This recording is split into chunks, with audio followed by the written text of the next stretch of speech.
اتنی جذباتی کیوں ہوئی کھڑی ہو؟ حور بانو نے رضائی ہٹائی اور اٹھ کے بیٹھ گئی۔ یہ زری بریکٹ ذرا رش کم ہو جائے، ایک دو دن میں تیری اور بخت خان کی ملاقات کراتی ہوں، تو بھی پڑھی لکھی ہے، وہ بھی پڑھا لکھا ہے، ایک باری ساری باتیں کر کے نتیجے پہ پہنچ جاؤ۔ پھر بھی وہ بی بی جان کی پارٹی میں رہا تو اس ڈاکٹرنی اور سہیل کو فون کر دیں گے۔ میں مرنے سے پہلے تجھے آباد یا پھر حویلی سے باہر دیکھنا چاہتی ہوں۔ سجاول کے حوصلے بڑھتے جا رہے ہیں۔ مجھے کچھ ہو گیا تو حویلی تیرے لیے محفوظ نہیں رہے گی۔ صباحت اور بی بی جان نے جان بوجھ کر سجاول کو چھوٹ دے رکھی ہے۔ میں تیری طرح بالڑی نہیں ہوں، سارا سر چٹا ہے۔ اماں رکھی نے غصے سے اپنے بالوں میں ہاتھ مار کر بال بکھیر دیے جو سارے سفید تھے۔ اماں غصے کیوں ہوتی ہو؟ میں کیا کر سکتی ہوں بھلا؟ تو کچھ کے نہ کر، بس میری گال تے عمل کر، گھن میڈی مٹھی دی بریکٹ تم کچھ بھی نہ کرو، صرف میری بات پر عمل کر لو میری پیاری بیٹی۔ اماں آپ ایک ہی بات کے پیچھے پڑی ہیں، میں کسی صورت اس کے کمرے میں نہیں جاؤں گی، وہ پتہ نہیں کیا سمجھے، مجھے بے شرم بے حیا بھی سمجھ سکتا ہے۔ یہ باتیں ہمارے یہاں نہیں ہوتی، ہمارے مرد خوش ہوتے ہیں کہ ان کی زال ان کی اتنی پرواہ کرتی ہے، ان سے پیار کرتی ہے، ان کے بغیر رہ نہیں سکتی۔ اماں میں یہ سب نہیں کر سکتی، نہ کسی قیمت پہ کروں گی، جو ہونا ہے ہو جائے۔ وہ پھر سے بستر میں گھس گئی۔ اب رکھی اس کی چارپائی کے سرے پہ بیٹھ کر اپنا ٹھنڈا یک ہاتھ اس کے سر پر پھیرنے لگی۔ اتنے سال ہو گئے تو ابھی بھی ہماری ریت رواج نہیں اپنا سکی۔ ریشم کو دیکھ بالکل ویسی ہو جا۔ اماں قسم سے مجھے شرم آتی ہے، ریشم بی بی جیسی شودی حرکتیں میں مر کے بھی نہیں کر سکتی، جیسے نظر خان شوہر نہیں پتہ نہیں کیا ہو۔ اس نے جھرجھری لی تو رکھی نے فی الحال اس مسئلے پر اسے اس کے حال پر چھوڑا اور اٹھ کر بیٹھنے کے لیے پچکارنے لگی۔ اماں کرنا کیا ہے؟ تو بیٹھ تو صحیح۔ رکھی نے اس کی ناک کے بائیں طرف ملائمت سے انگلی پھیری۔ اتنا گبرو جوان خاوند ہے تیرا، اس کی خیر مانگا کر۔ بخت خان آ گیا تو مجھے تیری خالی ناک اچھی نہیں لگ رہی، پہلے مجھے خیال ہی نہیں آیا۔ رکھی نے سون حلوے کے دھاتی ڈبے سے سیاہ دھاگے والی سوئی نکال لی۔ اماں ہرگز نہیں، بالکل نہیں۔ وہ چھلانگ لگا کر چارپائی کی دوسری طرف کھڑی ہو گئی۔ دیکھ بانو، تو میری پہلی بات نہیں مان رہی۔ میں چپ ہو گئی۔ اس کا حل میں خود نکال لوں گی، اب یہ دوسری بھی نہیں مانے گی تو آج سے مجھے اماں نہ کہنا۔ وہ چپ چاپ پاس آ گئی۔ بخت نے تجھے زال نہ بنایا، کمتر سمجھا تو چپ چاپ اس ڈاکٹرنی اور اس کے افسر میاں کو فون کر دیں گے۔ وہ تیری ذات برادری اور زبان کا ہے، تجھے بہن سمجھتا ہے، بریکٹ بہن، برا نہیں کرے گا، کوئی اچھا بر ڈھونڈ کر تجھے ٹھکانے لگا دے گا۔ پتر سہنی زال کے حسن جوانی کی حفاظت کے لیے سر کے سائیں کا ہونا ضروری ہے، نہیں تو سجاول خان جیسے بدکار پیچھے پڑ جاتے ہیں۔ وہ جو بغور اماں رکھی کی باتیں سن رہی تھی ایک دم اچھل پڑی۔ اماں نے باتوں باتوں میں سوئی اس کی ناک کے پار کر دی تھی۔ بس بس، موسم بڑا سخت ہے، دیکھنا 4 دن میں آرام آ جائے گا۔ میں مردانے سے لال دوائی لاتی ہوں، یہ سوئی تو کاٹ لینے دے۔ وہ بہتی آنکھوں کے ساتھ دونوں ہاتھ میں ناک چھپائے بیٹھی تھی۔ میری کملی، میری سہنی، اب تو بس دھاگے کو گانٹھ دینی ہے، پھر دھاگا ناک سے نہیں نکلے گا، سوراخ پکا ہو جائے گا۔ رکھی نے پچکار کر گرہ باندھ دی۔ اب اس کی تیکھی خوبصورت ناک میں سیاہ گول دھاگا عجیب سی چھپ دکھلا رہا تھا۔ اماں نے بلائیں لے ڈالی۔ ایک بار ٹھیک ہو جائے تو تیرے لیے لال نگ والا چاندی کا کوکا لے کے آؤں گی۔ 4 دن سے وہ ایک قسم کی کوارٹر میں قید تھی، نہ بخت شہر گیا، نہ اسے حویلی کے اندر بلایا گیا۔ بی بی جان اپنی کہی بات پر پورا عمل کرا رہی تھی، رسک نہیں لے رہی تھیں کہ بخت بلند خان اور حور بانو چودھری کا آمنا سامنا ہو۔ بالآخر 5ویں دن شام کو اسے حویلی سے بلاوا آ گیا۔ چھوری چائے بنا، تیرے ہاتھ کی چائے کی ایسی عادت بنی ہے کمبخت 3 دن سے سر سے درد نہیں گیا۔ صفیہ خانم کے کہنے پر اس نے چائے بنا کر سب کو پلائی۔ ایک تو موسم بے حد سرد تھا، اوپر سے دکھتی ناک، ذرا سا ہاتھ لگنے پر اسے چھینکیں شروع ہو جاتی تھیں۔ نزلے کی آڑ میں اس نے شال سے چھیدی ہوئی ناک چھپائے رکھی، یوں جھڑکیوں سے بچی رہی۔ شام سمیٹتے اسے 10 بج گئے، لیکن اس سے سامنا نہ ہوا، نہ اسے وہ کہیں دکھائی دیا، یہاں تک کہ وہ چھینکیں لیتی، آنکھیں صاف کرتی کوارٹر کی 4 دیواری میں پھر سے قید ہونے آ گئی، جہاں پہ آمنا سامنا ہونے کا امکان صفر تھا۔ اسے اپنی کیفیت سمجھ میں نہیں آ رہی تھی، رنج کے ساتھ غصہ بھی تھا۔ وہ اپنا تجزیہ کرنے بیٹھ گئی تو خبر ملی، دل امید لگائے بیٹھا تھا وہ نظر نہیں آئے گی تو وہ خود نوٹس لے گا، اس کا ذکر کرے گا اور شاید بلاوا بھی بھیجے، لیکن اسے تو وہ اب بھی یاد ہی نہیں تھی، اور یہی بات اسے رلا رہی تھی۔ خود پر شدید تاؤ آ رہا تھا، شعور جم کر کلاس لینے کے موڈ میں تھا۔ بی بی، وہ تمہاری طرح لاوارث نہیں ہے، اس کے پاس 1000 رشتے ہیں، قصور تیرا ہے جو امید لگائے بیٹھی تھی۔ جس نے اتنے سال تذکرہ نہ کیا وہ اب غیر موجودگی کا نوٹس خاک لے گا؟ لینا تو چاہیے تھا، آخر اس نے نکاح تو کیا ہی تھا، نکاح کیا تھا، تیری طرح محبتیں نہیں کاٹی تھی۔ بے رحم شعور نے ایک اور تانا مارا تو دل بھی اکڑ گیا۔ اور کس سے محبت کرتی؟ شوہر ہے وہ میرا، رکھی اور اس کے سوا زندگی میں تھا ہی کیا؟ اس کے آنے پر یہ آس بھی ٹوٹ گئی، اب سسکیاں بلند ہی ہو گئی۔ رکھی نے بستر سے منہ نکال کر اسے دیکھا۔ بخت خان تو نہیں آیا ہوگا؟ اس نے نفی میں سر ہلا دیا۔ خود سے کاڑھا بریکٹ جو شاندہ بنا کر بھی نہیں پیا ہوگا؟ وہ سون سون کر کے ناک اور آنکھیں صاف کرتی رہی۔ رکھی نے کی آواز نکالی اور بستر سے نکل آئی۔ کاڑھے کے ساتھ انڈا ابال کر لاتی ہوں، تجھے ٹھنڈ لگ گئی ہے۔ 4 دن سے نہ کچھ کھا رہی ہو نہ پی رہی ہو، میں اندھی نہیں ہوں، سب دیکھ رہی ہوں۔ جب میری بات نہیں ماننی تو ایسے ہی سڑتی رہو گی۔ وہ منہ پھلائے بستر پہ بیٹھ گئی تو رکھی سے یہ بھی برداشت نہ ہوئی۔ اچھا رونے دھونے کی منہ لٹکانے کی ضرورت نہیں، ذرا صبر کرو، میں نے زہرا کو بھی بلایا ہے، جلد ہی کوئی حل نکل آئے گا۔ زہرا ڈاڈھی چلاک ہے، کوئی ترکیب بتا ہی دے گی۔ رکھی کو معلوم ہی نہیں تھا جس کے لیے وہ ترکیبیں سوچ رہی ہیں وہ ابھی کچھ ہی لمحوں میں اپنے آپ ہونے والا ہے، وہ بھی ان کے کوارٹر کی دیوار کے ساتھ بنے چولہے کے سامنے۔ حویلی کے پچھلے طرف کی زمین کو 25 نمبر کہا جاتا تھا۔ حور بانو کو معلوم نہیں تھا کیوں کہا جاتا تھا۔ اس بار کماج کی فصل کا بیلنا 25 نمبر میں لگایا گیا تھا۔ گنے کو بیلنے میں سے گزار کر رس نکالا جاتا اور پھر رس سے گڑ اور دیسی کھانڈ بنائی جاتی۔ فضا میں ہر وقت گڑ کی سوندھی سوندھی خوشبو رچی بسی رہتی۔ رات دن بیلنا چلتا، لوگ گنے کے رس میں کھیر پکاتے اور پھر صبح سویرے وہی اوپر ڈال کر اس کھیر کا ہی ناشتہ کرتے۔ گزب کے سخت سرد موسم میں بیلنا کام کے ساتھ ساتھ مردوں کو بھرپور تفریح بھی فراہم کرتا رہتا۔ لوگ بھٹی پر آگ تاپتے، خوش گپیاں لگاتے جاتے اور مزارے دیسی کھانڈ یعنی را شوگر بناتے رہتے۔ شفٹیں بدلتی رہتی۔ رکھی نے نچوڑے ہوئے گنے کی باقیات سے آگ جلا کر پہلے انڈا بوائل کیا، پھر کاڑھا بنانے کے لیے دیگچی میں پانی ڈال کر دوبارہ چولہے پر چڑھا دی۔ بانو، انڈا کھا لو، تب تک کاڑھا بن جائے گا۔ رکھی کی پکار پر وہ نمک اٹھائے چولہے کے سامنے آ بیٹھی۔ بیلنے پر چلتے ٹریکٹر سے بلند آواز میں سرائکی کے بجائے اردو موسیقی نشر ہو رہی تھی۔ اردو گانے نے صرف امتیاز سنتا تھا۔ امتیاز کا نام آتے ہی حور بانو کا دل زور سے دھڑکا۔ تو کیا بخت بلند خان بھی بیلنے پر ہیں؟ کیونکہ جہاں وہ ہوں وہیں امتیاز ہوتا تھا۔ دفاتن لوہے کا چھوٹا گیٹ کھلا۔ امتیاز اور اس کے ساتھ ایک اور آدمی سر پر بڑے بڑے تھال رکھے گودام کے طور پر استعمال ہوتے کمرے کی طرف بڑھ گئے۔ پیچھے وہ تھا، گرم بھاری شال ایک کندھے اور بازو سے گزار کر دوسرے پر ڈالے ہوئے۔ رکھی، ابھی تک جاگ رہی ہو؟ شہری ہو گئی ہو؟ آواز میں ہلکا سا تبسم تھا۔ خان سائیں، آپ کی زال بریکٹ بیوی بھی تو جاگ رہی ہے، میں اکیلی تھوڑی جاگ رہی ہوں۔ اس نے چونک کر پھر سے چولہے کی طرف دیکھا تو حور بانو نے گرم شال ماتھے سے مزید نیچے کھینچ لی، یوں کہ چہرہ تقریباً چھپ گیا۔ یہ غیر اختیاری حرکت اس نے تعجب سے دیکھی تھی۔ امتیاز چھوٹے گیٹ کو باہر سے کنڈی لگا رہا تھا۔ لوہے کی رگڑ انہیں اندر سنائی دے رہی تھی۔ جب سے بیلنا لگا تھا وقتاً فوقتاً گودام استعمال کرنے کے لیے ملازم گیٹ باہر سے ہی بند کرتے کھولتے تھے۔ خان سائیں، آپ کاڑھا پئیں گے؟ رکھی کی خوشی دیدنی تھی۔ آپ پلائیں گی تو پی لیں گے۔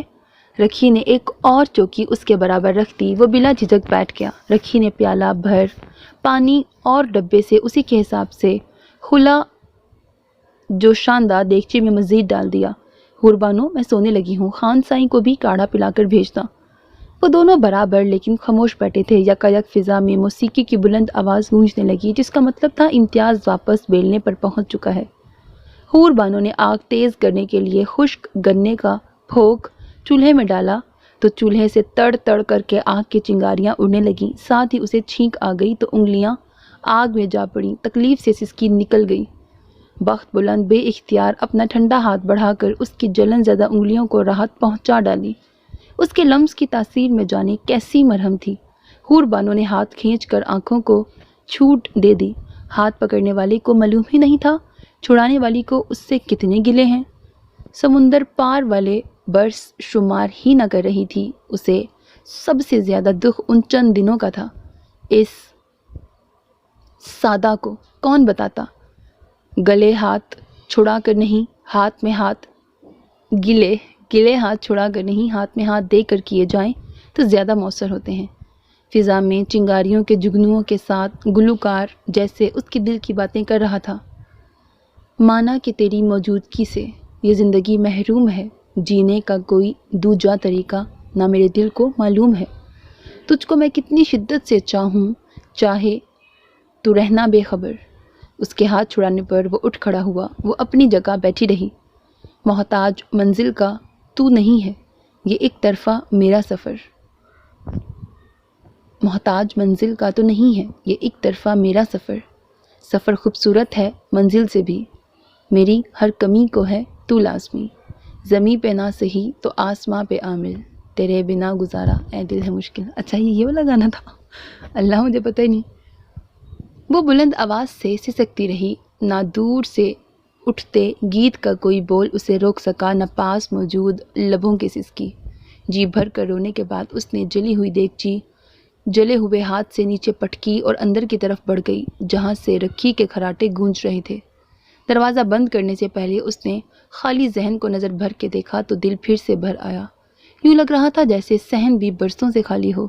اسے سر جھکا کر رکھنے کی عادت اتنی شدت سے سکھائی گئی تھی کہ وہ سر اٹھانا ہی بھول گئی۔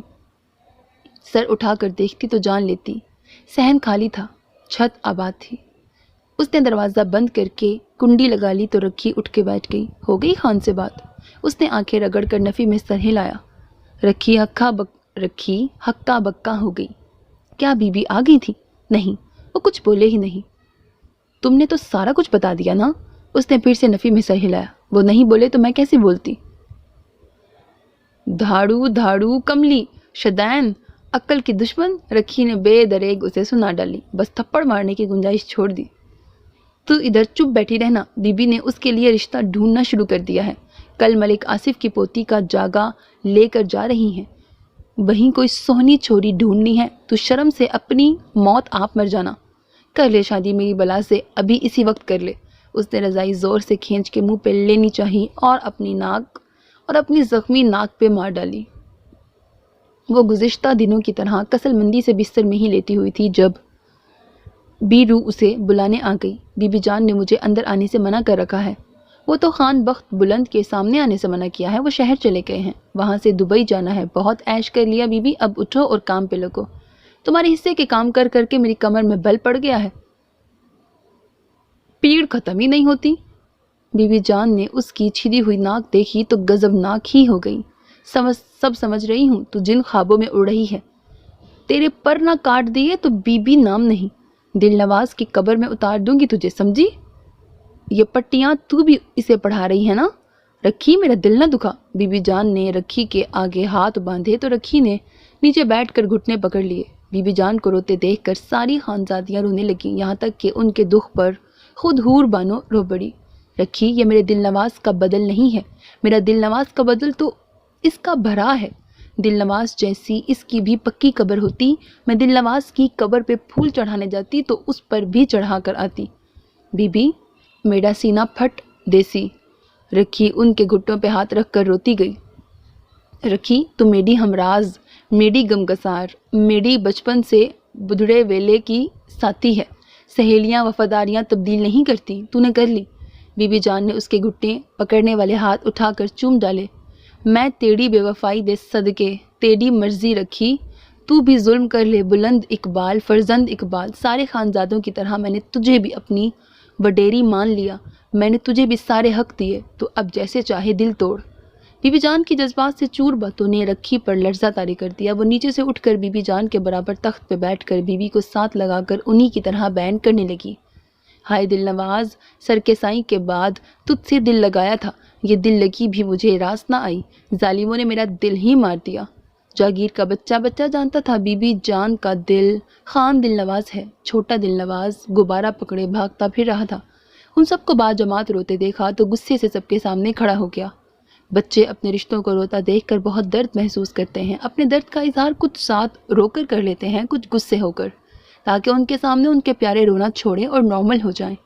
حویلی کے لڑکوں میں غصے کو اولویت دی جاتی تھی، سو وہ بھی اپنا دکھ بتانے کو غصے سے بولا، مجھے تو بابا یاد نہیں آتا، تم سب کو کیوں آتا ہے؟ بی بی جان، رکھی، عنایت بی بی، صباحت، سب کی ایک بار پھر دھاڑیں نکل گئیں۔ تو نے دیکھا ہوتا اپنا بابا تو تجھے یاد آتا، وہ تجھے نہ دیکھ سکا، تو اسے نہ دیکھ سکا۔ یہی پوائنٹ تھا جس پر حور بانو کو بی بی جان سمیت صباحت، عنایت اور فرزند اقبال خان سے ہمدردی ہو جاتی تھی۔ اس کی حساس طبیعت اور کتابوں رسالوں سے لیا گیان اسے ان سب کا درد آشنا بنا گیا تھا۔ اسے اپنے بھائی کے کیے کا رنج تھا، اتنا رنج کہ وہ ازالہ کرنے کے لیے جان مار دیتی تھی، پر بخت بلند سے اس کا رشتہ ایسا تھا، نہ چاہتے ہوئے بھی وہ اسے چاہ بیٹھی تھی۔ اس چاہت میں سجاول کی بدنیت فطرت کا ہاتھ سب سے زیادہ تھا۔ وہ اسے مستقبل میں بھی بخت بلند کی کاغذی بیوی دیکھ رہا تھا، جب ہی حوصلے بڑھاتا جا رہا تھا۔ وہ بھلے کم عمر تھی، لیکن جانتی تھی وہ صباحت اور کسی حد تک بی بی جان کے شے پہ یہ کھیل کھیل رہا ہے۔ بس اسی مقام پر آ کر اسے بی بی جان سے شکوہ پیدا ہو جاتا تھا۔ بلاخر آج اس نے بولنے کی ہمت کر لی۔ وہ ان سب کے دکھ پر آنسو بہاتی بی بی جان کے قدموں میں جا بیٹھی۔ بی بی جان، میں آپ سے وعدہ کرتی ہوں۔ کبھی سوچ میں پڑ گئی اس دل کے مکین جان کے دشمن کا نام کیسے لے، پھر جیسے فیصلے پہ پہنچ گئی۔ میں آپ سے وعدہ کرتی ہوں، خان سائیں کو کبھی متوجہ نہیں کروں گی، کبھی احساس نہیں دلاؤں گی کہ میرا ان سے کیا تعلق ہے۔ آپ بھلے ان کی 2 شادیاں کر دیں، ان کی بیویوں اور حویلی سے ہمیشہ وفادار رہوں گی۔ صرف ایک ہی مطالبہ ہے، مجھ سے کوئی اور بد تہذیبی نہ کرے۔ اب تمہاری اتنی اوقات ہو گئی کہ ہم سے مطالبے منواؤ گی؟ نہیں بی بی، یہ درخواست ہے۔ اس نے بی بی جان کے گھٹنے چھوئے۔ چلو دیکھتی ہوں کب تک اپنے وعدے پہ قائم رہتی ہو، تمہارا خاندان زبان پہ قائم رہنے والا نہیں ہے۔ وہ اٹھ کھڑی ہوئی، وہ دونوں بھی کھڑی ہو گئیں۔ جس نے مہندی لگانی ہے، نہانا ہے، بلیچ کرنی ہے، کر لے۔ شام میں مغرب آصف ملک کے ہاں پڑھوں گی، بتا رہی ہوں۔ تب تک جو تیار نہ ہوئی اس کو چھوڑ کر ہم جاگا لے کر نکل جائیں گے۔ موسم کے تیور بھی اچھے نہیں، کیا اعتبار کب برس پڑے۔ جاگا ان کی گیت سنگیت کی رسم تھی، جس میں ایک فیملی کی خواتین دوسری فیملی کے گھر شادی بیاہ کے موقع پر مٹھائی، پھل، پھول اور ڈھولکی لے کر جاتی، وہاں خوب ہلا گلا کرتی، گیت گاتی۔ شادی والا گھر دور ہوتا تو وہیں قیام کر لیتی، ورنہ گھر لوٹ آتی۔ شادی والے گھر کو پہلے ہی سے پیام بھجوا دیا جاتا، آج جاگا ہماری طرف سے ہے۔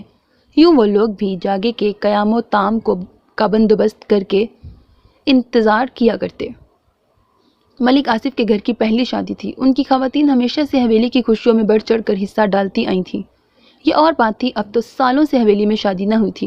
حور بانو نے عید پر ملا سرخ اور سکن امتزاج کا سوٹ پہنا، بال ابھی گیلے تھے تو سر پر جما کر دوپٹہ لے لیا۔ وہ دل نواز کے چھوٹے بیٹے کو اٹھائے اور دوسرے دونوں بچوں کو دائیں بائیں کھڑا کیے گاڑی میں بیٹھنے کی منتظر تھی۔ دفعتاً بی بی جان کی نظر اس پہ پڑ گئی۔ سب خواتین نے اتنا ہی ڈھیروں ڈھیر میک اپ تھوپ رکھا تھا جتنی دیہی علاقوں کی سرائیکی خواتین سے توقع کی جا سکتی ہے۔ یہ ان کا رواج تھا، ان کا کلچر تھا، جو حور بانو کو اب عام پنجابیوں کی طرح برا نہیں لگتا تھا۔ برا لگنے کی بات ہی نہیں تھی، جس کو جتنا میک اپ اور رنگ اچھے لگے پہن لے۔ خود وہ مدھم سے لپسٹک لگائے ان کے درمیان کھڑی تھی کہ بی بی جان کو پسند نہیں تھا وہ بھی میک اپ کرے۔ سب سے سستے کپڑوں جوتوں میں بھی وہ ان سب سے نمایاں تھی۔ تم نہیں جا رہی ہو، اتنی سونی سوکن پر کل کو رشتہ کون دے گا؟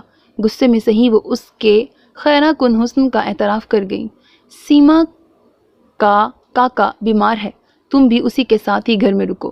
رکھی، تو چند دن زہرا کی طرف چلی جا، میرا دل تیری حرکت پہ دکھا ہوا ہے، ذرا سنبھل جائے تو امتیاز کو بھیج کر تجھے بلوا لوں گی۔ ٹھیک ہے بی بی، ابھی چلوں؟ ہاں، 2 جوڑے اٹھا لاؤ، جاتے جاتے تجھے زہرا کی طرف اتار دیں گے۔ کون سا مہینوں کا سفر ہے؟ سوئے کے پار ہی تو ہے، راستے میں پڑتا ہے۔ پھر ان کا قافلہ روانہ ہو گیا۔ حور بانو نے سوچا تھا دل پر جو اداسی تاری ہے، ہجوم میں جا کر کچھ تو اترے گی، ورنہ آج ہونے والے وعدے وعید اسے ساری رات سونے نہ دیتے، لیکن بی بی جان نے یہ بھی نہ ہونے دیا۔ ان کو روانہ کرنے کے بعد وہ اداسی میں لپٹی بخت بلند خان سے دستبرداری کا غم سوچتی کچن میں آ گئی، چائے کا کپ بنا کر ابھی 2 گھونٹ لیے تھے کہ بادل گرجنے لگے۔ صبح سے بادل کئی بار گرج چکے تھے لیکن برس نہیں رہے تھے، کہیں بارش ہو ہی نہ جائے۔ پہلے ہی سردی اور نمی جان نہیں چھوڑ رہی، اوپر سے بارش کے بعد نمی جو گند مچائے گی وہ الگ مصیبت ہوگی۔ بانو ساری چیزیں سمیٹ دو، چولہے تندور ڈھک دو، میرا کاکا بجلی سے ڈرتا ہے، میں کوارٹر جا رہی ہوں، جلدی کر لو، اب ٹلنے والی نہیں لگ رہی، بارش ہو کر ہی رہے گی۔ اس نے کپ وہیں رکھا اور صحن میں بارش سے خراب ہونے والی چیزوں کو دیکھنے لگی۔ پہلے کپڑے بدلوں یا چیزیں سمیٹوں؟ بادلوں کی گرج چمک نے فیصلہ کروا دیا، کپڑے بعد میں بدلے جائیں، پہلے کام ضروری ہے۔ خالد کی بیوی سے بات کر کے اس نے کال بند کی تو ساتھ ہی بینک کا میسج جگمگانے لگا۔ بینک میں بچنے والی رقم اس کی توقع سے کافی کم رہ گئی تھی۔ عادتاً اس نے موبائل لبوں پہ رکھ کر کچھ دیر سوچا۔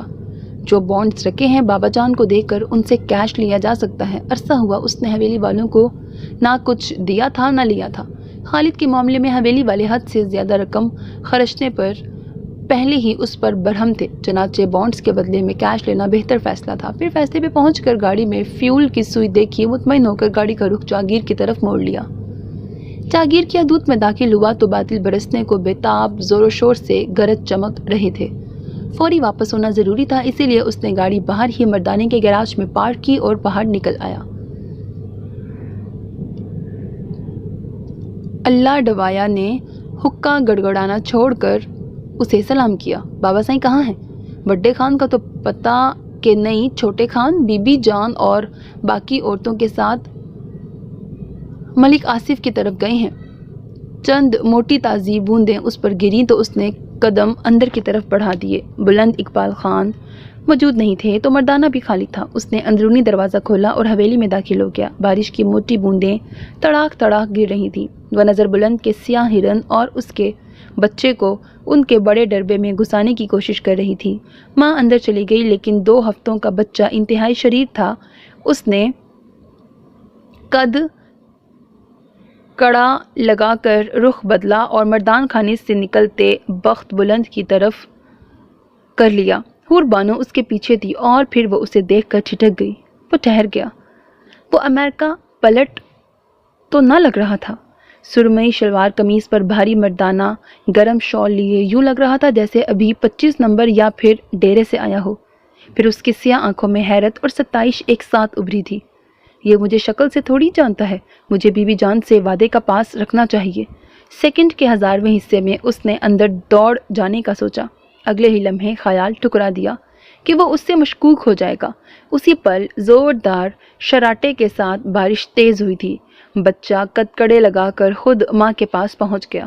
اس نے بخت بلند کو نظر انداز کر کے بھاگ کر ڈربے کا دروازہ بند کیا، کہیں ماں بیٹا پھر سے باہر نہ نکل آئیں۔ جو ہی وہ دروازہ بند کر کے مڑی، اس نے ڈربے کی پختہ دیوار کے دائیں بائیں ہاتھ رکھ دیے یوں کہ وہ اس کے بازوؤں کے حصار میں نہ ہو کر بھی اسی کے حصار میں تھی۔ مجھ سے بھاگ کیوں نہیں ہو؟ اسے توقع نہیں تھی وہ یوں کرے گا۔ متحوش ہو کر چہرہ اوپر اٹھا کر آنکھیں پھیلا کر اسے دیکھا تو شریر بوند سبز آنکھ کی جھیل میں گر گئی، بلا ارادہ پلکیں جھپک گئیں۔ بخت بلند کے لبوں نے بے اختیار سبحان اللہ کا ورد کیا اور دایاں ہاتھ دیوار سے اٹھا کر گرم شال کا پہلو میں لٹکتا پلو اٹھا کر اس کے اوپر تان دیا۔ سیکنڈز میں وہ تیز بارش کی وہ چھاڑ میں بھیگا تھا۔ حور بانو، اس نے سرگوشی سے وقف لے کر اس کا نام مکمل کیا۔ جی؟ تمہارے نام کے ساتھ بانو اضافی ہے۔ ریشمی سرخ لباس میں اس کے سفید چہرے کو سرخ پڑتے وہ دلجمی سے دیکھ رہا تھا۔ وہ اب روحانسی ہو چکی تھی۔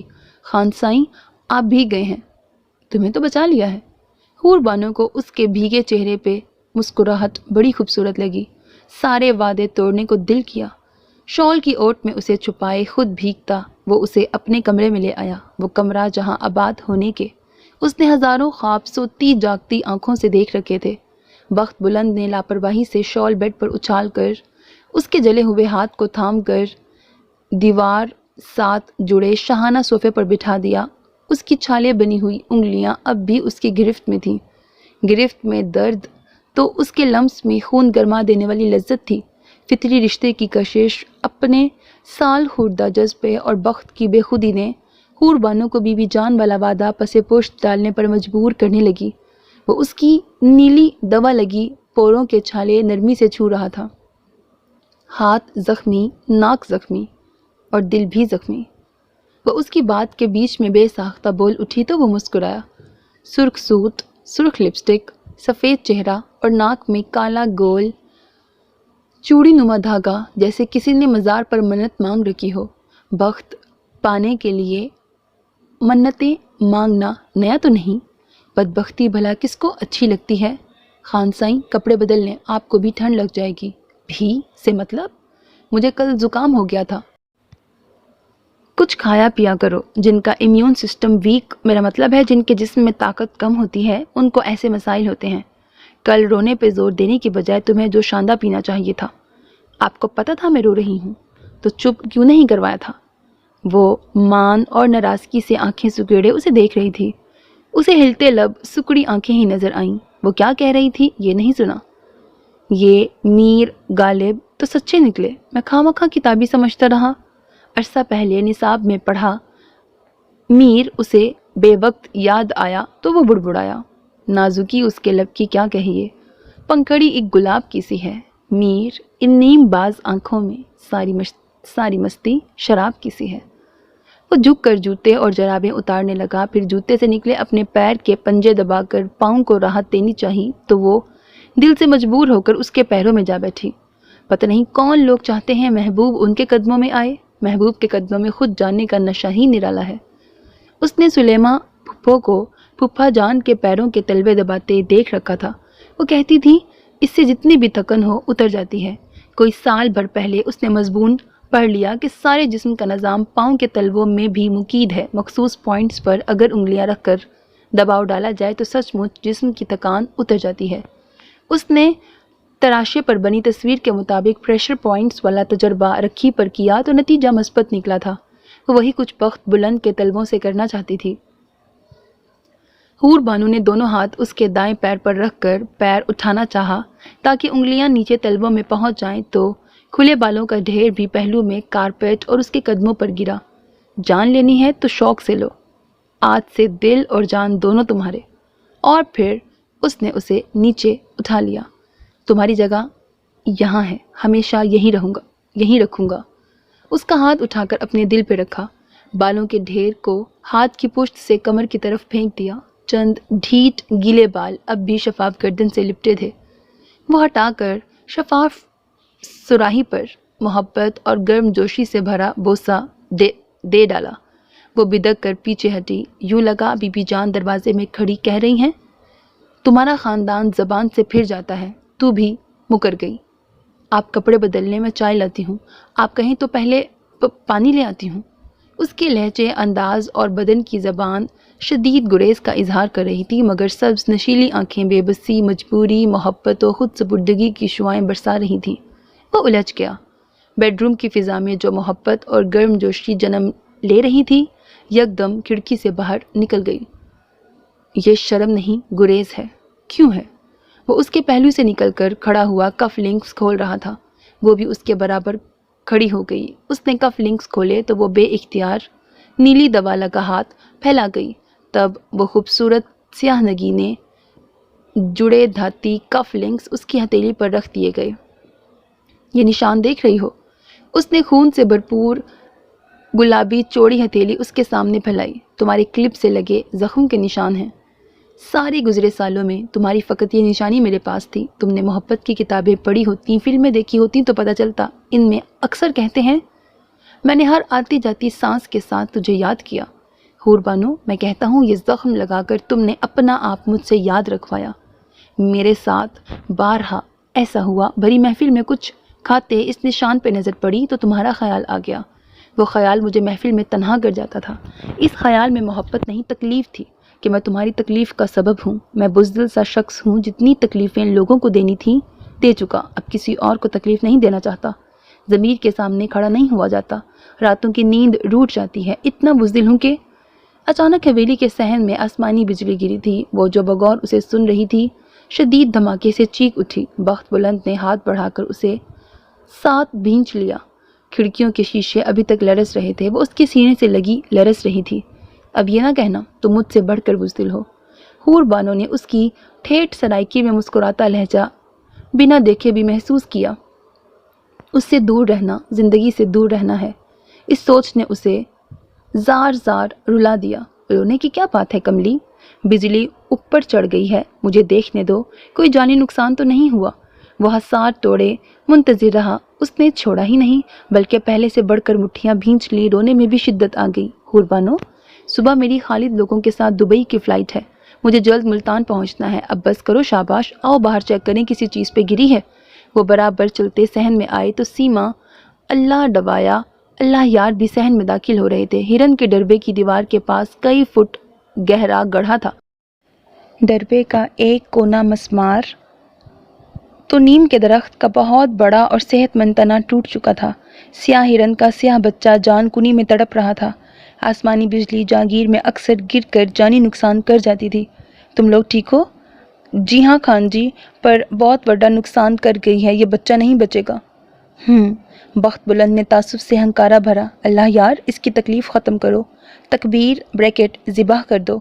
سیما نے بھاگ کر چھری اللہ یار کے ہاتھ میں دی۔ بخت بلند نے ماں ہرن کو ٹٹول کر چیک کیا کہ وہ ٹھیک ہے، تسلی کے بعد اللہ ڈوایا کو حکم جاری کیا، ماں کو وہاں سے لے جاؤ تاکہ اللہ یار بچہ ذبح کر کے اسے تکلیف سے نجات دلا دے۔ بارش کی اب کوئی بوند گر رہی تھی۔ حور بانو اندر جا رہی تھی تاکہ معصوم بچے کو نہ دیکھ سکے۔ اسے بخت بلند کی دھاڑ نے پیچھے پلٹنے پر مجبور کر دیا۔ ہاتھوں میں جان نہیں ہے، عورتوں کی طرح کانپ رہے ہو، دفع ہو جاؤ۔ پھر اس نے اسے زمین پر بیٹھ کر اللہ اکبر کہتے سنا اور آنکھیں میچ ڈالیں۔ کسی کے آخری لمحات آسان کرنا بھی نیکی ہے۔ گھنٹہ بھر تڑپ کر بھی اس کا یہی انجام ہونا تھا۔ وہ اس کے پاس سے گزرتا اپنا فلسفہ سنا رہا تھا۔ وہ فقط جی ہی کہہ سکی۔ اسٹرانگ سی چائے بنا کر لے آؤ، مجھے 10-15 منٹ میں نکلنا ہے، بہت دیر ہو گئی ہے۔ موسم کی وجہ سے ڈرائیو بھی احتیاط سے کرنی پڑے گی۔ سیما اس کے کھلے گریبان، کھلے کف اور پہلو میں چلتی حور بانو کو دیکھ کر اتاہ صدمے میں تھی۔ اسے اپنا کاکا بھول گیا، وہیں سر پکڑ کے بیٹھ گئی۔ پھر اس نے حور بانو کو اس کے کمرے میں چائے لے جاتے بھی دیکھا۔ اب کچھ دیکھنے کی گنجائش کہاں بچی تھی؟ بی بی جان کسی کو نہیں چھوڑیں گی۔ مرے قدم اٹھاتی وہ کوارٹر کی طرف چل دی۔ حور بانو اس کی حسب منشا چائے لے کر آئی تو دروازہ ادھ کھلا تھا۔ وہ بیڈ کے کونے پر پیر رکھے جوتوں کے لیسز باندھ رہا تھا۔ خالد وہ آدمی ہے جس کا میری گاڑی سے ایکسیڈنٹ ہوا تھا۔ میں نے اس کی اور اس کی بیوی بیٹے کی جان لینے میں کوئی کسر نہیں چھوڑی تھی۔ میں نے تمہیں بتایا نا، میں بزدل سا شخص ہوں، ہر قسم کی برائی شان سے کی ہے، پر انسانی جان میں نہیں لے سکتا تھا۔ یہاں تو 3 لوگ تھے جن کی جان جا رہی تھی۔ اس نے چائے کا گھونٹ بھرا۔ وہ سر پر سرخ آنچل لیے کھڑی رہی۔ وہ چائے کے سپ لیتا بولتا رہا اور جانے کون سے کاغذ نکال کے بیڈ پر پھینکتا رہا۔ خالد بھائی کی فیملی اور میری دعاؤں سے وہ تینوں بچ گئے، لیکن خالد کوما میں چلا گیا۔ میرے لیے یہ سارا وقت بہت تکلیف دہ تھا۔ ان کی بیوی، بچے اور والدین کا بلکنا مجھ سے نہیں دیکھا جاتا تھا۔ US بھاگ گیا۔ وہاں بھی روزانہ ڈاکٹر سے بات ہوتی تھی، پر دل کو چین نہیں تھا۔ پاکستان کی طرف پلٹنے کا خیال ہی میرے اعصاب توڑ دیتا تھا۔ اللہ سائی نے مجھ گناہ گار پر ایک اور کرم کر دیا۔ یہ کوما ختم ہونے کا بھی معجزہ ہو گیا۔ اب ان کے گردن کے مہروں میں مسئلہ ہے۔ دبئی میں انڈین ہسپتال ہے، وہاں میرے انڈین کولیگ کے بھائی سینئر ڈاکٹر ہیں۔ اب انہیں وہاں لے کر جا رہا ہوں۔ دعا کرنا وہ ٹھیک ہو جائیں۔ 15-20 دن کا پروسیس ہے، تب تک تمہارے ڈاکیومنٹس بھی بن جائیں گے۔ اس نے چائے کا کپ اس کی طرف بڑھایا اور نکاح نامہ الٹ پلٹ کر دیکھا۔ حور بانو نے اس کے ہاتھ میں پکڑے اپنے نکاح نامے کو پہچان لیا۔ 2 مختلف دنیا کے باسیوں کے ایک ہونے کا ثبوت یہی کاغذ تھے۔ کون سے ڈاکیومنٹ؟ میرے پاس رہنے کے۔ اس نے احتیاط سے وہ بھی فائل میں رکھا، جیب تک تپا کر چابی کی تصدیق کی۔ اوکے، رب رکھا۔ آپ کے پاس رہنے کے؟ میں سمجھی نہیں۔ تم میرے پاس نہیں رہنا چاہتی ہو؟ وہ اب استفسار کر رہا تھا۔ نہیں، ہاں، کچھ سمجھ میں نہ آیا تو چائے کی بات ہی کہہ دی۔ خان سائیں، چائے تو ختم کرتے جائیں، کپ میں آدھی چائے پڑی ہے۔ میری زبان بریکٹ سرائی کی اچھی بولتی ہو، خان سائیں تو اس سے بھی زیادہ اچھا کہتی ہو۔ ہمارے ہاں میاں بیوی ایک برتن میں نہ کھائیں تو کہا جاتا ہے دونوں میں پیار نہیں ہے۔ وہ ہاتھ کھڑا کر کے نکل گیا۔ اس کا اشارہ سمجھ کر وہ کپ لبوں سے لگا گئی۔ پیار تو بہت ہے مجھے۔ اس نے وہیں سے چائے پی جہاں سے وہ پی کر گیا تھا۔ ابھی ذہن و دل پر بخت بلند کی خماری طاری تھی۔ اسے بی بی جان، اپنا وعدہ اور حویلی، کسی کی بھی کچھ پرواہ نہیں تھی۔ تجھے خان بخت بلند کا پتہ نہیں ہے، ہرن کے بچے کی طرح ذبح کر ڈالے گا تجھے، یاد ہے نا کیسے کیا تھا؟ سائیں سجاول کی بات مان لو، ساری زندگی عیش کرو گی۔ میں لعنت بھیجتی ہوں تم پر، تمہارے سائیں سجاول پر، دفع ہو جاؤ۔ اس نے اسٹیل کا پانی سے بھرا گلاس اس کی طرف پھینک دیا۔ اللہ یار کو ہاتھ نہ اٹھانے کا حکم تھا، ورنہ وہ اب تک کیا سے کیا کر چکا ہوتا۔ اللہ یار تم جاؤ، گودام کے آس پاس رہنا۔ سجاول نے اپنے خاص چمچے کو حکم جاری کیا۔ ٹھیک ہے سائیں، آپ بے فکر رہیں۔ سجاول سر جھکا کر ہٹ میں داخل ہوا۔ ہٹ بھی ان کے کلچر کی خاص پہچان تھی۔ میں تجھے پہلے بتا چکا ہوں، بخت بلند کو بچپن سے ہی عورت کی خوبصورتی سے نہیں کردار سے غرض ہے۔ تمہاری بد کرداری، دغا بازی تو پوری جاگیر نے دیکھی ہے۔ اب تجھے بخت سے کچھ نہیں ملے گا، میری مان لے۔ اللہ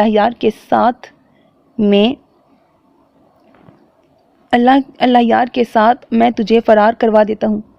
بخت حویلی سے ہو کر چلا جائے تو میں آؤں گا تیرے پاس، ہر چوتھے دن آیا کروں گا، رانی بنا کے رکھوں گا۔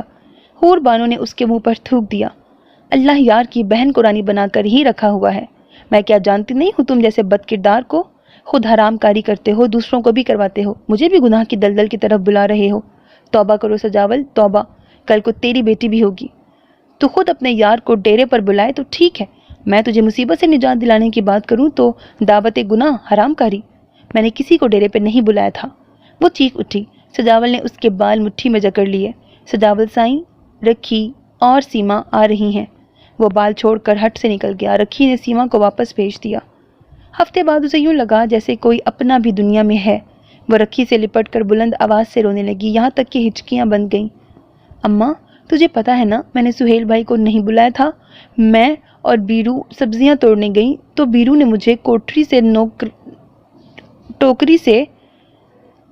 مجھے کوٹری سے ٹوکریاں اور درانتی لانے کا کہا۔ کوٹری میں گئی تو اندر سہیل بھائی تھے، باہر سے کسی نے کنڈی لگا دی۔ یہ سازش سجاول نے رچائی ہے، میں بے قصور ہوں۔ وہ زاروں کی تار رو رہی تھی۔ میں نے سہیل بھائی کو نہیں بلایا، سجاول نے دھوکہ کیا ہے۔ سجاول نے نہیں، میں نے بلایا تھا سہیل کو۔ رکھی نے آنکھیں صاف کی۔ تو نے کیوں بلایا تھا اماں؟ تاکہ تو بخت بلند کی نظروں میں گر جائے۔ اماں؟ اس کی آنکھیں پھٹ گئیں۔ نہیں ہوں میں تیری اماں، میں بی بی جان کی سہیلی ہوں، میں حویلی کی وفادار ہوں، خان فرزند کی وفادار ہوں۔ تو سب کی رکھی تھی، میں نے تجھے ماں بنایا، تو نے مجھے بد کردار۔ رکھی نے اسے ساتھ لگا کر خود بھی رونا شروع کر دیا۔ اماں، تو ایک بار کہہ کر تو دیکھتی، میں تیرے لیے جان دے دیتی۔ یہ تو نے کیا کیا، یہ کیسے کر دیا؟ اماں کہہ دے، تجھے بی بی جان نے مجبور کر کے زبردستی یہ سب کروایا؟ نہیں، مجھے کسی نے مجبور نہیں کیا، یہ جو کیا میں نے خود کیا۔ سہیل وڈا افسر ہے، تیرا ہم زبان ہے، تیری ذات برادری کا ہے، تم لوگ ایک جیسے ہو، وہ تیرا ہمدرد بھی ہے۔ ادھر سے تجھے کچھ نہیں ملے گا، تو حویلی والوں سے مختلف ہے، ہمیشہ مختلف رہے گی۔ اکیلے بخت بلند کے تجھے اپنانے سے کیا فرق پڑ جائے گا؟ کچھ نہیں۔ اس طرح تو خانوں نے شہروں میں اپنی پسند کی کوئی نہ کوئی عورت رکھی ہوتی ہے، دل بھر جانے پر اس کی چھٹی کر دی جاتی ہے۔ وہ نفرت، دکھ اور حیرانی سے رکھی کو دیکھے جا رہی تھی۔ اس رکھی کو تو وہ جانتی تک نہ تھی۔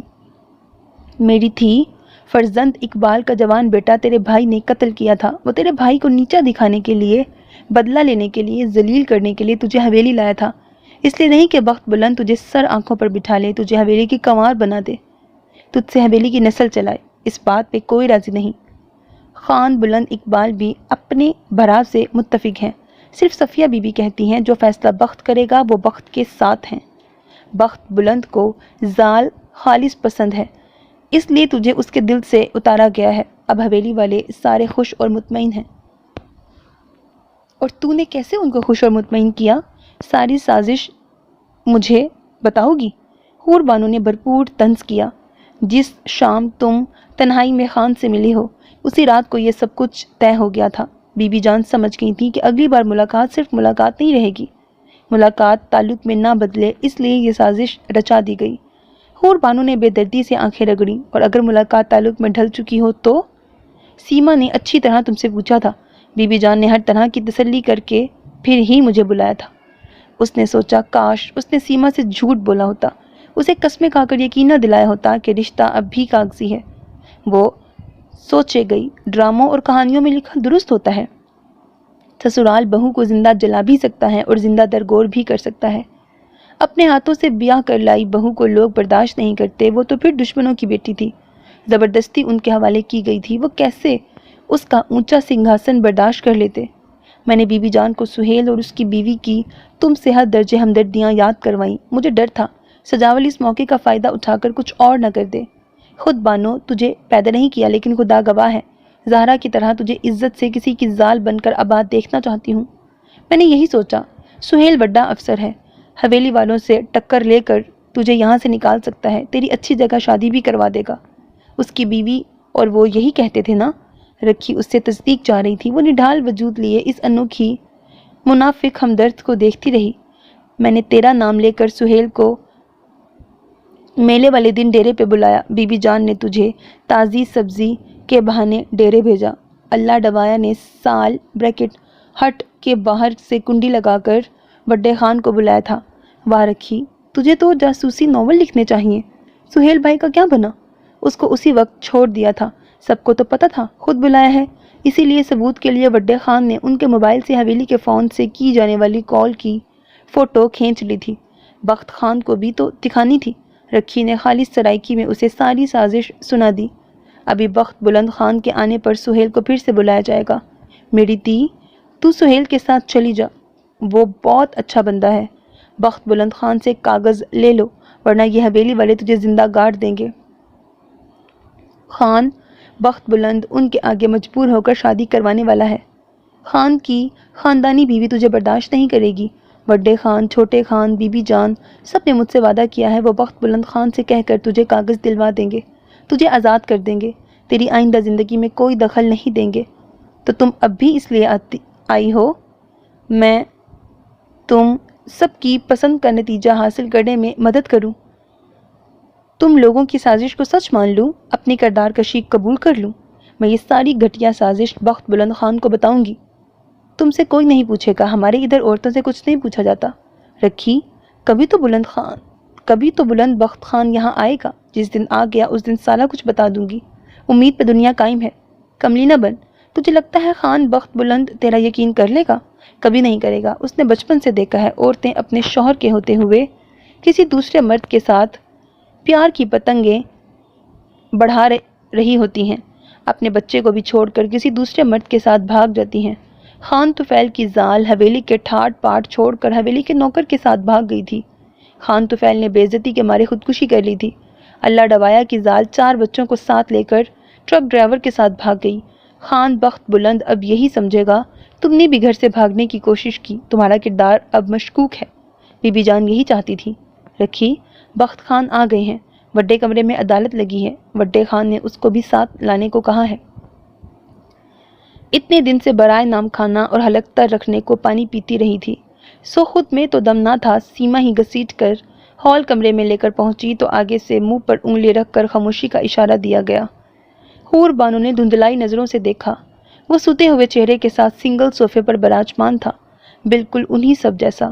داڑھی، مونچھیں، لباس، زبان اور چہرے پر تناؤ اور بیگانگی بھی انہی سب جیسی تھی۔ بخت یار، رب کعبہ کی قسم، بھابھی میری ماں، بہن اور بیٹی جیسی ہے۔ اس نے گھبرا کر ادھر ادھر دیکھا، سہیل نہیں لیکن درمیانی میز پر پڑے فون سے اس کی آواز آ رہی تھی۔ ماں بہن بیٹی جیسی ہے، ماں بہن ہے تو نہیں؟ سجاول اونچی آواز سے بولا۔ چپ، بالکل چپ۔ بخت کی دھاڑ پر حور بانو کے ساتھ ساتھ سجاول بھی لرز اٹھا۔ یار، میرے دل میں اول روز سے بھابھی کے لیے ہمدردی تھی، پتہ نہیں ایک زبان ہونے کی وجہ سے یا ان کے والد صاحب کی حالت کی وجہ سے میں پنچایت میں ان کی حالت کبھی نہیں بھول سکا۔ شاید اسی وجہ سے بھابھی کو بنا دیکھے ہمدردی ہوتی گئی۔ پھر تم US چلے گئے، واپس آنے کا قصد کیا تو میں نے سنبل کو ساری کہانی سنائی۔ میرے دل میں تھا نکاح کے وقت اگر بھابھی بچی بھی تھیں تو اب تک سمجھدار ہو گئی ہوں گی، سو یہی وقت تھا تم ان کے ساتھ نئی زندگی کا سفر شروع کرتے، لیکن تم نے اپنے رسم و رواج بتا رکھے تھے۔ ان کی روشنی میں مجھے ڈاؤٹ تھا تم پھر سے اپنی روایات کی پاسداری کرو گے اور ایک جیتی جاگتی لڑکی روایتوں کی بھینٹ چڑھ جائے گی۔ اس سوچ کے تحت اپنی فیملی کو حویلی لے کر گیا، سنبل کے ذریعے سے بھابھی کو کہلوا دیا کہ وہ لاوارث نہیں ہے، اپنا فون نمبر بھی دے دیا۔ میں نے حویلی سے آنے کے بعد ان کے والد اور بھائی کو تلاش کر کے ملاقات بھی کرنی چاہی، لیکن ان کا بھائی نام نہاد غیرت کے نام پر عورت کو پراپرٹی سمجھنے کا قائل، اس نے کہا اس کی کوئی بہن کبھی تھی ہی نہیں اور چودھری صاحب سے مجھے ملنے ہی نہیں دیا۔ میں ان کے لیے افسردہ تھا کہ حویلی سے بھابھی نے فون کروا دیا۔ خان صاحب، میں نے فون نہیں کروایا، وہ بلک ہی اٹھی۔ چھوری، فرزند اقبال کے لہجے میں آگ سی تپش تھی۔ فون کرنے والی خاتون نے بتایا بھابھی حویلی سے نکلنا چاہتی ہیں کیونکہ بخت بھی باقی لوگوں جیسا نکلا ہے، ان کی امید ختم ہو گئی ہے، اسی لیے وہ جاہلوں کی حویلی سے نکلنا چاہتی ہیں، جس کے لیے مجھے ڈیرے پر میلے والے دن بلایا ہے تاکہ ڈیرے پر زیادہ لوگ نہ ہوں اور وہ آسانی سے میرے ساتھ لاہور آ سکیں۔ وہاں پر ہمیں اکٹھے دیکھ کر کسی نے ہٹ کو باہر سے لاک کر دیا۔ بھابھی اور مجھ پر جو الزام ہے وہ صریحاً غلط ہے۔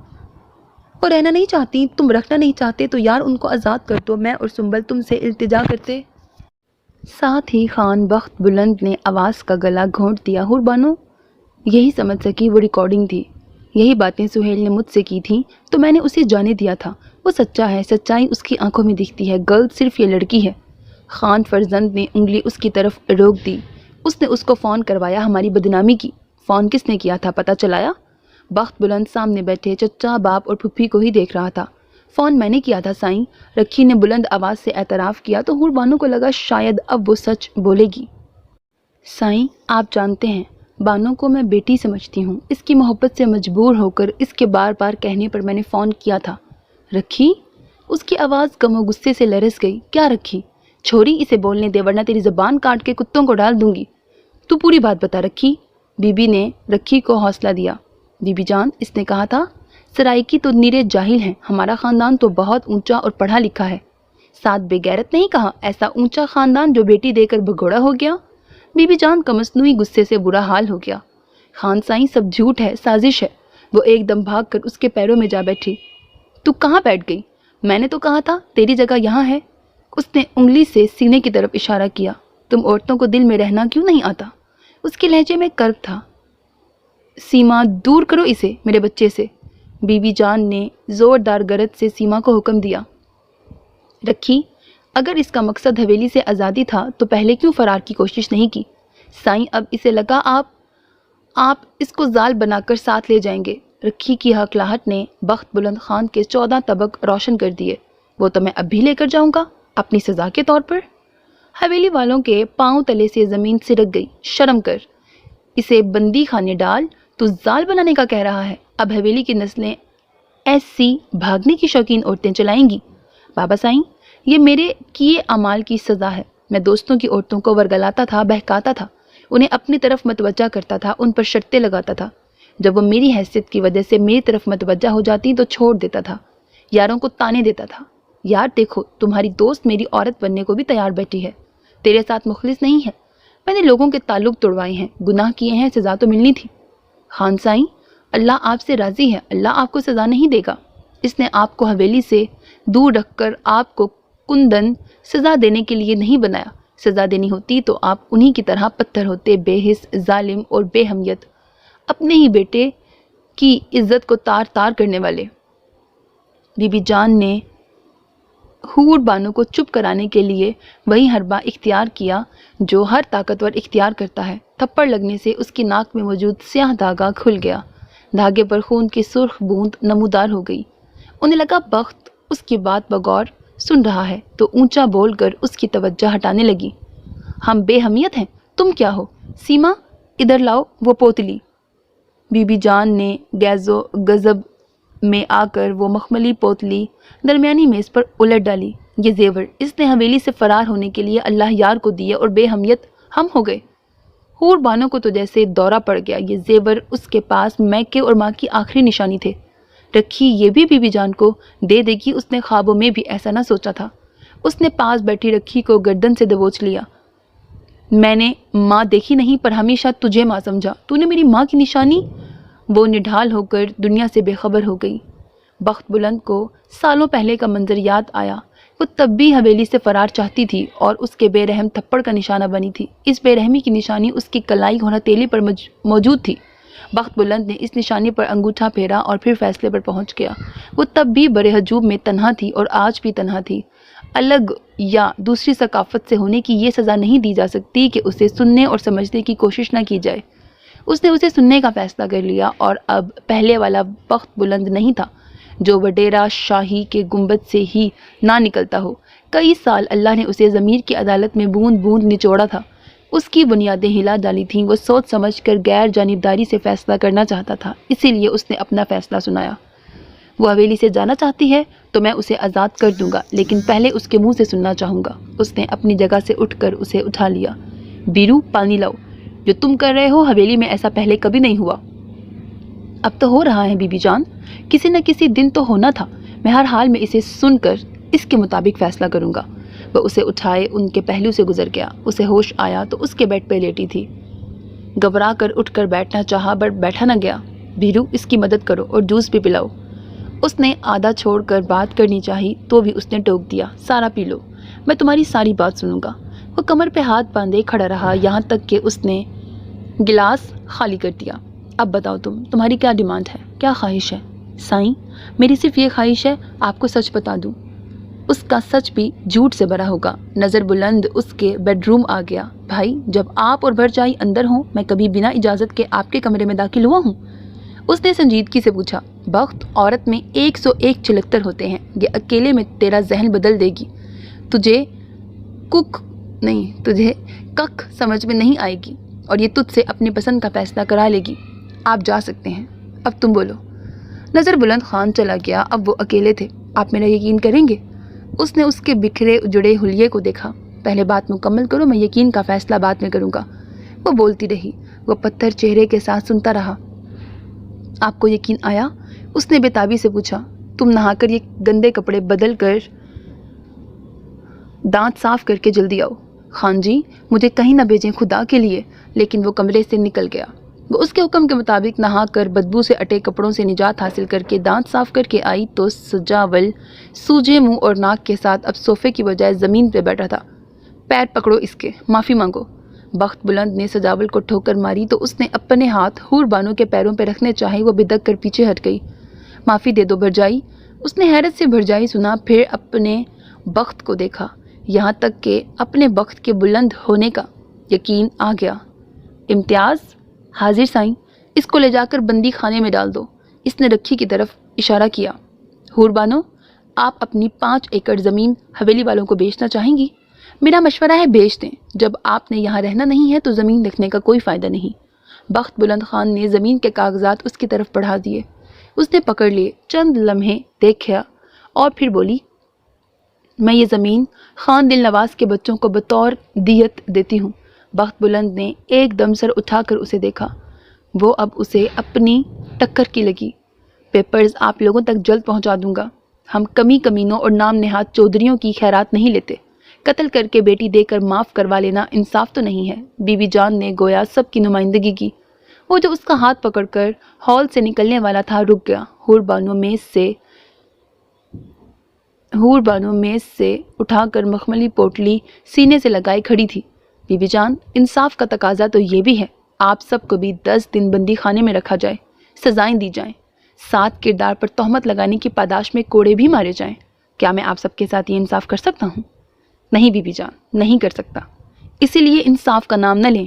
بی بی جان، روایتیں رشتوں سے زیادہ اہم نہیں ہوتی۔ آپ نے روایتوں کی جڑوں میں مجھے اور ایک بے گناہ کو کاٹ کر رکھ دیا۔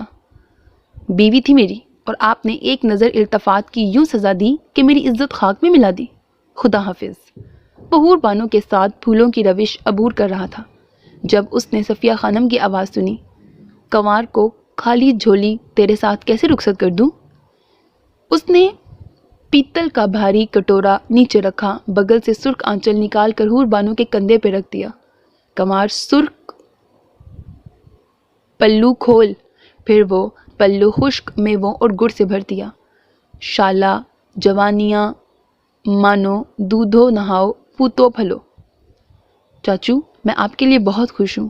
US جانے سے پہلے آپ کی اور چچی کی دعوت کرنا چاہتا ہوں، آپ آئیں گے؟ بخت بلند نے نئے کالج گئے بھتیجے کو خوشگوار حیرت سے دیکھا اور پھر باہیں کھول دیں۔ وہ سینے سے آ لگا۔ نئی نسل غلط رواجوں کی پیروی نہیں کرے گی، وقت بدلے گا۔ یہ احساس بڑا خوشگن تھا۔ خان بخت بلند، میری اتنی حیثیت تو ہے، اپنے پوتر کی دی ہوئی دعوت کو تیرے ولیمے میں بدل دوں۔ خان نظر بلند نے بلند آواز سے کہا تو بی بی جان، فرزند اقبال اور بلند اقبال نے ایک دوسرے کو دیکھا۔ ان کے بعد کی پود بھی روایتوں سے زیادہ رشتوں کو مقدم رکھ رہی تھی۔ فرزند اقبال نے بڑے بھائی اور بڑی بہن کو ڈبڈبائی آنکھوں سے دیکھا۔ اور پھر بڑبڑایا، دل نواز خان، تیری اتنی ہی لکھی تھی، مرے ہوں کے ساتھ مرا تو نہیں جا سکتا، زندہ کے ساتھ زندہ رہا جا سکتا ہے، رب سائیں تجھے جنت میں جگہ دے۔ نظر بلند خان، جیا چاچا جان، مطلب جی چاچا جان، تیری مجھ سے زیادہ حیثیت ہے۔ نظر بلند نے کچھ دیر سوچا اور پھر مضبوط لہجے میں جواب دیا، نا چاچا سائیں، آپ ہر حال میں بڑے ہیں، تو ولیمہ تو پھر میں اپنی شایان شان کروں گا نا۔ حویلی پر سے سالوں کا طاری جمود ٹوٹ رہا تھا، وہ ان سب کو شادی کی دعوت کیسے ہوگی پر لڑتا چھوڑ کر اسے ساتھ لے کر نکل گیا۔ سائیں، میں ڈرائیو کروں گا، بی بی اور آپ کو اکیلا نہیں جانے دوں گا۔ امتیاز اس کی گاڑی کی ڈرائیونگ سیٹ سنبھالے بیٹھا تھا، وہ جانے کیسے اس کے دل تک پہنچ جاتا تھا۔ امتیاز مشاق ڈرائیور تھا، 6 گھنٹوں کا سفر 4 گھنٹوں میں طے ہو گیا۔ وہ اس کے ساتھ باہر نکلی اور پھر دیوار پر لگی نام کی تختی دیکھ کر پھر سے گاڑی میں جا بیٹھی۔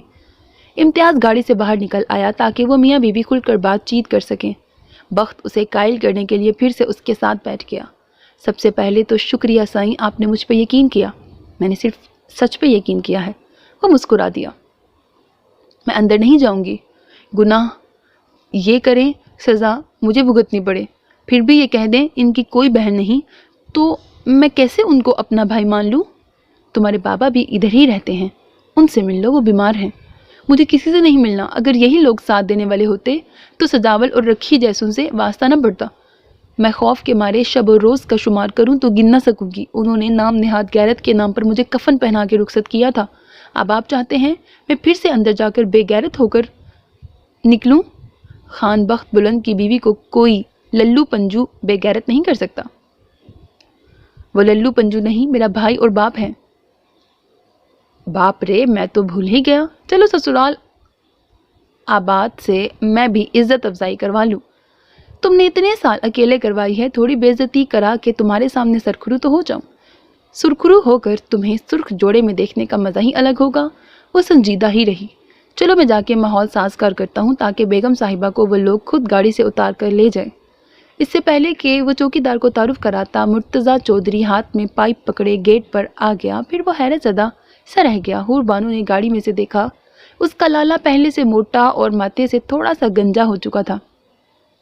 گارڈز کتنے مر گئے سارے؟ میں اکیلا آیا ہوں، ذاتی حیثیت اور ذاتی ڈرائیور کے ساتھ، اس لیے گارڈز کی دھمکی نہ دو۔ ہم نے تو آنکھ ہی گارڈز کے درمیان کھولی ہے۔ مجھے چودھری مصطفیٰ صاحب سے ملنا ہے، بحیثیت داماد، ان کی تیمارداری کرنی ہے۔ وہ اس کی اجازت کے بنا ہی اندر داخل ہو گیا، پیچھے پیچھے وہ بھی تھا۔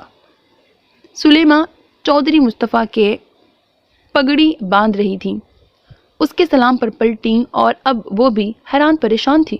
اس نے بڑے باوقار انداز میں دونوں ہاتھوں سے ان کا بیمار کمزور ہاتھ تھام کر سلام کیا۔ آپ نے پہچانا مجھے؟ تم بلند اقبال خان کے پتر ہو، ساتھ آپ کا داماد بھی ہوں؟ ہماری کوئی بیٹی نہیں تو داماد کہاں سے آ گیا؟ چودھری مرتضیٰ نے اس کی بات کاٹی تو اس نے دیوار کے ساتھ پڑی منکش کرسی کھینچ کر چودھری مصطفیٰ کے بیڈ کے پاس کی اور کروفر سے بیٹھ گیا۔ چودھری صاحب، جرم آپ کے بیٹے نے کیا، سزا آپ نے بیٹی کو دی، یہ کیسا انصاف ہے؟ یہ کیسی چودراہٹ ہے؟ ہم غیرت مند لوگ ہیں، اپنی برادری سے باہر بیٹی نہیں دیتے۔ یہ تو پھر برادری تو کیا ثقافت ہی الگ تھی۔ شرعی طور پر مسلمان لڑکی کی شادی کے لیے شرط مرد مسلمان کا ہونا ہے۔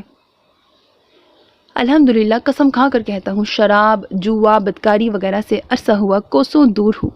رہا کفو کا معاملہ تو زمانہ جانتا ہے، جدی پشتی رئیس ہوں، آپ لوگوں سے زیادہ خاندانی نجابت ہے۔ پھر صرف زبان اور ریت رواج الگ ہونے کی وجہ سے مجھے اپنی بیٹی کا شوہر تسلیم نہ کرنا کہاں کا انصاف ہے، کون سی عقل مندی ہے؟ چودھری مصطفیٰ کی آنکھوں سے آنسو بہنے لگے۔ ہم تم لوگوں کی طرح نہیں ہو سکتے، بٹے سٹے کی شادیاں نہیں کر سکتے۔ جس کو تم لوگ غیرت بولتے ہو، ہم اسے بے حسی کہتے ہیں۔ پوری جاگیر میں صرف تم لوگوں کی بہنیں بیٹیاں بنا شادی کے بوڑھی ہو جاتی ہیں، کیونکہ تم لوگ آسمان سے اتری قوم ہو، صرف اپنے جیسی آسمانی مخلوق جو تمہاری برادری کی ہو سے بیٹی بیاہتے ہو۔ بہن بیٹی بوڑھی ہو رہی یا پاگل، اس سے کوئی واسطہ نہیں، رشتہ تو بس ذات برادری سے ہو۔ یہ ہماری شان ہے، ہم اینٹ روڑے اکٹھے کر کے گھر لے جانے کے قائل نہیں۔ بالکل، ٹرک بھر کر جہیز لینے اور دینے کے قائل ہو۔ جہیز نہیں ہوگا، شادی نہیں ہوگی، اسی لیے جہیز کا انتظار کرتی تم لوگوں کی لڑکیاں قبر میں اتر جاتی ہیں۔ مرتضیٰ آئینہ دیکھ کر لاجواب ہوا تو مخصوص غصیلی طبیعت سے اسے گھر سے نکل جانے کا کہہ دیا۔